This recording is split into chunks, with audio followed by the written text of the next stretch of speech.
हर साल पितृपक्ष के समापन के अगले ही दिन से शुरू होता है मां दुर्गा का महापर्व शारदीय नवरात्रि।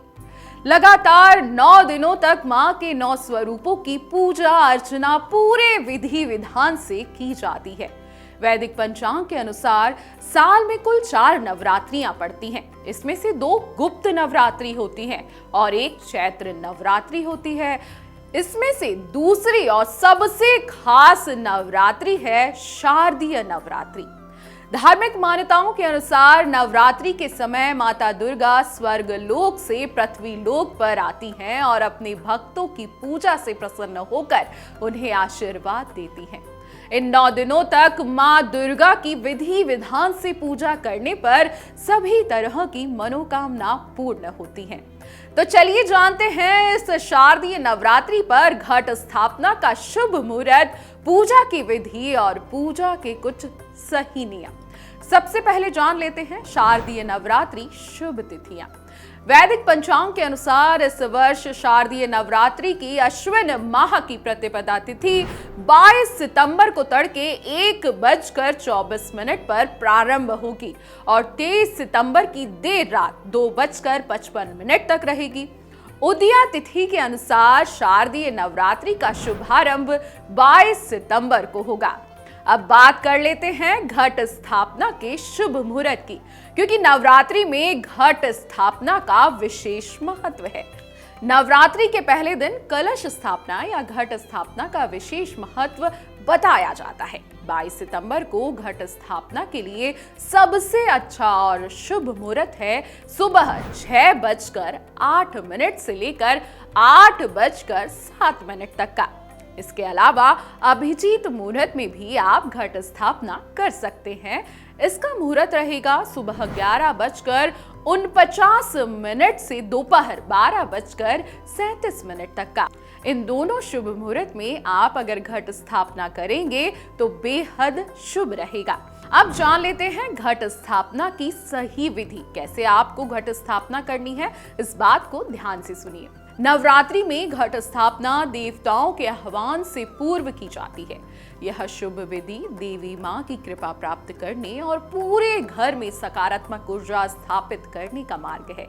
सबसे पहले आपको ज्वारे बोने हैं। जी हाँ, मिट्टी के बड़े पात्र में थोड़ी सी मिट्टी डालें, उस पर ज्वारे यानी कि जौ के बीज छिड़क दें। फिर दोबारा मिट्टी डालकर बीज डालें और अंत में सारी मिट्टी पात्र से आपको भर देनी है। ऊपर से बीज छिड़ककर हल्का सा आपको जल डालना है। ध्यान रखें कि बीज खड़ी अवस्था में लगाए जाएं ताकि ऊपर की ओर अंकुरित हो पाएं। अब कलश की तैयारी कैसे करनी है, ध्यान से सुनिए।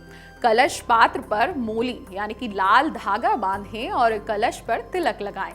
कलश में गंगा जल भरें। इस जल में सुपारी, इत्र, दुर्बा, घास, अक्षत यानी कि चावल और एक सिक्का डालें। अब कलश के मुख पर 5 अशोक पत्ते लगाएं या आप आम के पत्ते भी लगा सकते हैं। एक नारियल लें, उसे लाल कपड़े या लाल चुनरी में लपेट लें। चुनरी के साथ कुछ पैसे भी जरूर रखें। फिर नारियल को रक्षा सूत्र यानी कि मोली अच्छे से बांध दें। नारियल को कलश पर रख दें। भूमि को शुद्ध करके सबसे पहले उस पर ज्वारे वाला पात्र रखें। फिर कलश स्थापित करें। इस प्रकार आपकी कलश स्थापना पूर्ण हो जाएगी। इसके बाद सभी देवी देवताओं का आह्वान करके विधिवत नवरात्रि पूजन आरंभ करें। यह कलश पूरे 9 दिनों तक पूजन स्थल पर ही रखा रहे। इस बात का विशेष ध्यान रखें। सुबह और शाम नियमित रूप से ज्वार में आवश्यकता अनुसार जल डालते रहें। नवरात्रि केवल पूजा पाठ का पर्व नहीं है, बल्कि यह आत्मशक्ति, साधना और भक्ति का संगम है। इन 9 दिनों में मां दुर्गा के 9 स्वरूपों की आराधना से जहां एक और भक्तों का मन, तन और जीवन पवित्र होता है, वहीं दूसरी ओर मां की कृपा से घर परिवार में सुख, शांति, समृद्धि का वास होता है। आइए इस नवरात्रि हम सब मिलकर मां भगवती से यही प्रार्थना करें कि हमारे जीवन में अज्ञान और दुख का नाश हो और हर हृदय में भक्ति, शक्ति और आनंद का प्रकाश हो। आप सभी इसी विधि विधान से नवरात्रि की शुरुआत करें। घट स्थापना की विधि सही होना बहुत जरूरी है और शुभ मुहूर्त में पूजा की शुरुआत करना सबसे उत्तम परिणाम देता है। इसलिए इस वीडियो को ज्यादा से ज्यादा शेयर कर दें ताकि सभी नवरात्रि से पहले इस विधि को जान सकें। आप सभी को शारदीय नवरात्रि की हार्दिक शुभकामनाएं। अगर आपको हमारा ये वीडियो पसंद आया हो तो हमारे चैनल जीवांजलि को सब्सक्राइब करें